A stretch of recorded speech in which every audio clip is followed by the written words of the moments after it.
So, let me switch out of here. And then, yeah, so normally we just crash out and we head out, but I'm not going anywhere. Don's in and out all day, it looks like now. But again, I know that they're hanging. Mike, it was good seeing you again. So next coming up is going to be Niagara stuff. But before we get to that, I have a former student that wanted to come in and promote something she's working on. And so going to have, if she's still out there, are you still out there, Lexus Hale? You ready for me? Gonna have you come on in, and I gotta figure out. I gotta change your camera here. So go sit. Actually, why don't you just sit in that blue chair that's over there to the right, since it's already kind of set up anyway. So that's a former student, quasi daughter, Lexus Hale, that I've known since what you were in about 10th grade. Yeah, right about. And so Lexus is here today. I asked her to come by if she wanted to, and she fit time in her busy schedule.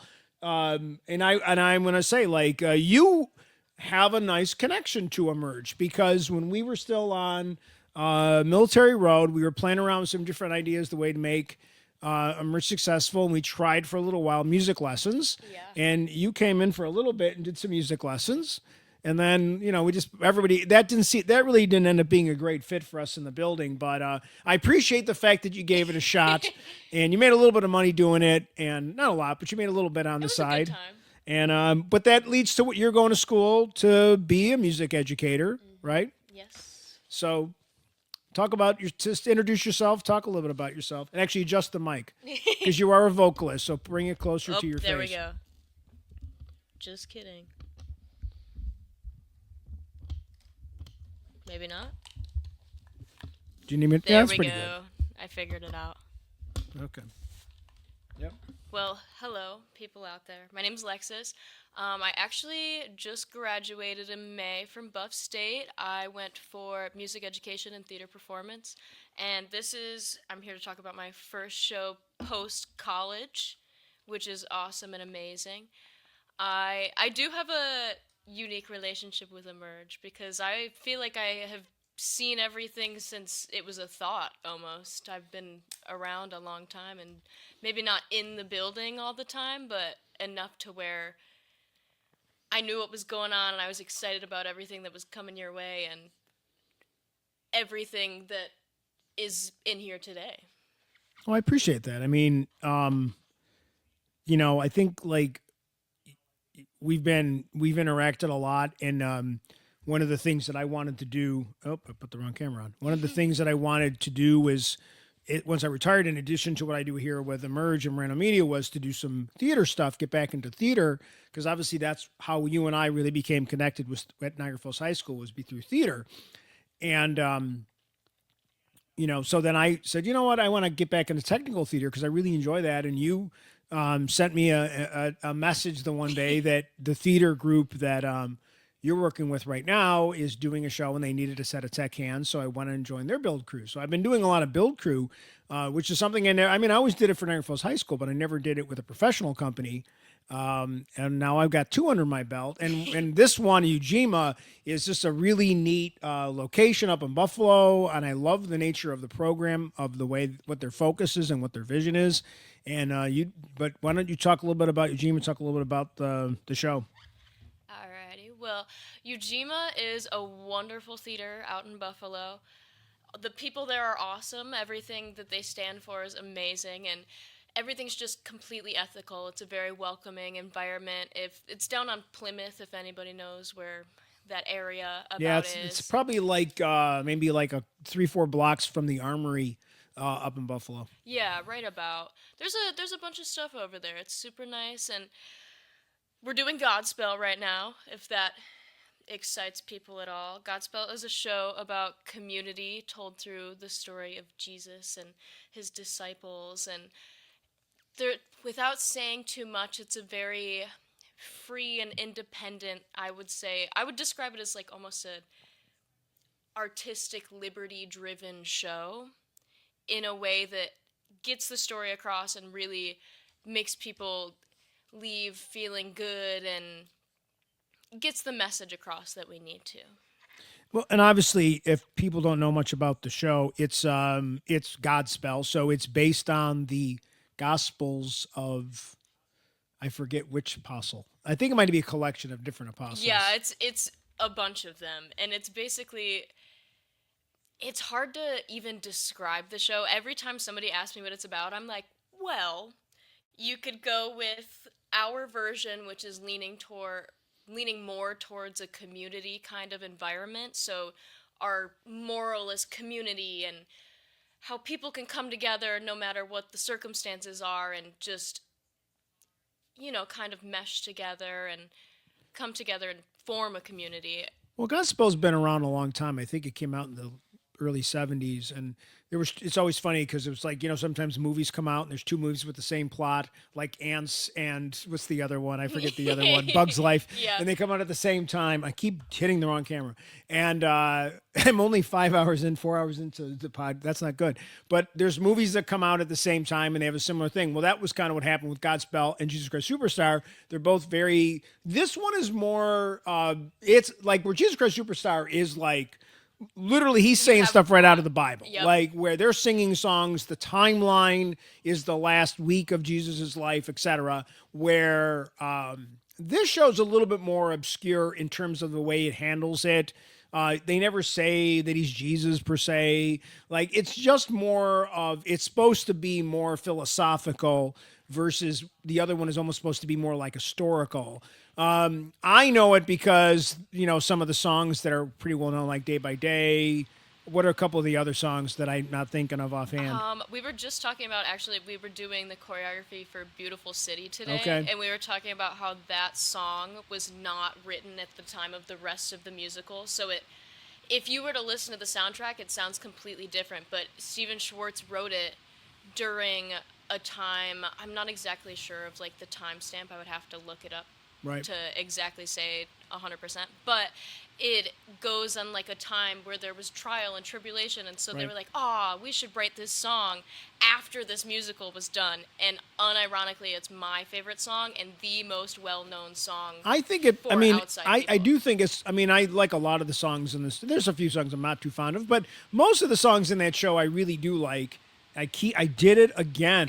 I'm gonna before I make a fool of myself even more. I'm putting a yellow Post-it note, which is a producer trick, over that button, so I can't hit it again. But there's a bunch of songs that you may not even realize what they're called. But that song in particular, I kind of forget about that song sometimes. But then I always hear it. I forget how much I like that song. So this song is. I was able to. I know we have a big stairway that I got to Yeah. help build with the folks from Ujima who are good enough to let me work on their build crew. Is the show being staged in a specific way, or are you doing a little bit something with it? Not even necessarily. Not even necessarily. They're kind of going for more of a free aspect, if that makes sense. Yep. Like our set is almost very bare, yet there is so much going on at the same time. We've got aerial silks up in the corners, and we decorate we decorate the set ourselves during the number, like Okay. one of the first couple numbers. So it's almost like we're forming our own little space. Interesting. I like that a lot. Yeah, That must be exciting to be part of a show that. And again, I've met your director, and shout out to Tiaga, because she's super creative, and I just love I feel like that the shows from what I know of their organization. I've seen a few shows over the years, not every single one, but I've always known that Ujima shows are always very much tied to their vision. And I even saw a lot of the social media posts that you guys have been doing out in the woods and stuff, and the colors of the costumes. I don't know if those are what you're wearing, or are they just kind of sort of what you're headed for. it's sort of what we're headed for. I'd say Cool. everything falls under an essential theme of like there is lots of color everywhere, and it's because the show does end, and it's not necessarily dark, but it leaves you thinking. It's one of those shows that leaves you having thoughts in your brain, and you process things differently, and it's just But such there was also a level of the show where the ending is inspiring. yeah. So even with death, there's still inspiration. Yes. Which is obviously part of the concept of yeah, more Jesus passing. cathartic. Yeah. I would So use who are you playing in the show? I am playing a character named Celise. However, in our version, our character names do go by our names. So Oh, technically, okay. I'm me. I'm Lexus. And you know, obviously I love to hear you sing over the years, and I've gotten to see you as much as I possibly. Although one show we didn't get to do, but what are you singing in this show? I'm singing. My song specifically is called "Learn Your Lessons," and it's about the Ten Commandments and all the rules and everything, and how you better keep them in check and learn everything and act as you would practice those daily. And the entire piece is very much ensemble driven, so it's more we're definitely singing everything. Like, no matter who you are, you have a piece in the song. And a lot of our songs are very community driven. It's more like, it's kind of one of those cabaret, it's not a cabaret, but Yeah. in the style of where everybody gets one piece. Jesus interrupts everybody's song because he's got a little section of everybody's song. He loves to speak. Very cool. So tell us more about the show. When's the show? The show is September 5th through the 19th. We close on Curtain Up Day, if that means anything to anybody. Very exciting. We do have a Curtain Up show. And the shows are Thursday through Sunday, right about. Depends on the week you go, but I'll leave some of these here for you, so if people want to stop And where's by. and again, where is the show? Where's the show? At Ujima Theater on Plymouth in Buffalo. That's a neat building too. I mean, I enjoyed going to that building. It's an old public school. It kind of reminds me of the old Niagara Falls High School in a lot of ways. Smaller, but they did an amazing job taking the old Performing Arts Center, literally turning it 180 degrees and building a completely different type of space within that space, which I think is perfect for that types of organization. There's probably 100 and maybe 200 seats. It's a really intimate Yeah. theater. And what I really like a lot of people, one of our other podcasts are going to Shays today to see Beauty and the Beast, which is, mega Shays, big place where when I went to New York this over at Easter time with my wife, we saw a bunch of shows in much more intimate theaters. And I feel like musical theater works best when it's a little bit smaller. I agree, actually. And especially, like, when you go to Broadway, people think Broadway and assume big. So when you go to see, like, a Broadway or an off-Broadway show, people are like, oh, this theater is surprisingly way smaller than I thought it was Yeah, going to be. you think it's going to be big because you're in New York, and you think it's going to be like Madison Square Garden Yeah. or where the Rockettes, Radio City Music Hall. Where no, it's not like Shays.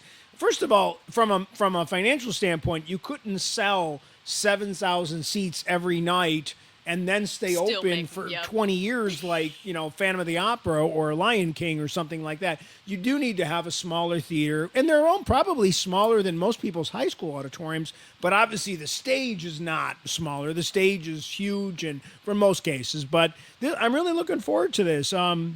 Again, so what's the dates and where can people get tickets? September 5th through the 19th at Ujima Theater. People can get tickets. There's, on the back of these things, there's a little QR code.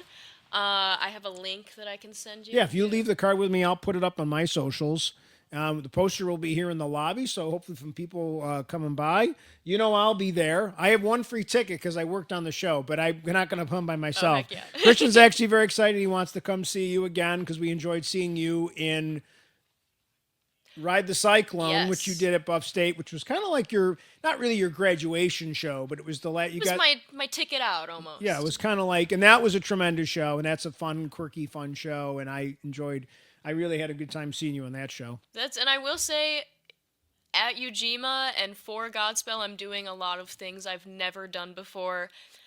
Dance-wise, blocking-wise. It's a lot of new material for me specifically that's helped me completely grow in a positive way, and I'm very excited to showcase that. Well, we're very lucky, and in Buffalo to have. We were talking about this. I wasn't with you. I don't know who I was talking with this about. That Buffalo has a ridiculous amount of community through semi-professional to professional theater. When you think about the size of the area, we have a lot of theater groups, not just in Buffalo too. You've got Lockport, you've got theaters in North Tonawanda, you have Niagara University, we have some small groups at the NAC. There's a lot of local theater, and it's one of per capita or whatever, however they calculate it, for an area our size versus say Atlanta, which is another large market, we have more than even Atlanta has in a lot of ways. So there's a lot, and it's really, really talent. The core of performers in this area, whether they're musical theater type people or straight actors, as well as a growing film industry, in our area, it's a pretty cool time, especially if I was like your age. It's pretty cool to see that. I will shout out the fact that I'm glad the blue hair is back. I know it has nothing to do with this show. You were just looking for an excuse to bring the blue hair back. I'm assuming. I did ask, and I said, "Hey guys, I'm kind of feeling the blue again." Because you're kind of going to lose it for Ride the Cyclone, right? Yeah, that was more. You got to take piercings out, all that stuff. Yeah, everything was gone. This show, I do get to keep everything on, except for some certain surprise dance parts that I cannot have them on, and I will not say what they are because I appreciate you stopping by. I appreciate Niger Stuff, who's coming next, giving us a few minutes to kind of talk with you. As kind of as your surrogate or whatever, fake dad, part-time dad, whatever, fill-in dad. I appreciate our friendship. I appreciate the fact that I've been able to see you grow in your theatrical journey from, Niagara Falls High School to where you've gotten to now. And I just can't wait to see what happens to you, with your performances over the next few years. So, all right. Thanks for coming in. Thanks for having me. And I guess it's funny how to do this. I guess you just leave. Now. You can hang out as long as you want. I didn't make her sing. I was going to make her sing a cappella, but I know that she probably wouldn't have enjoyed that as much as I would have. So, I didn't. all right.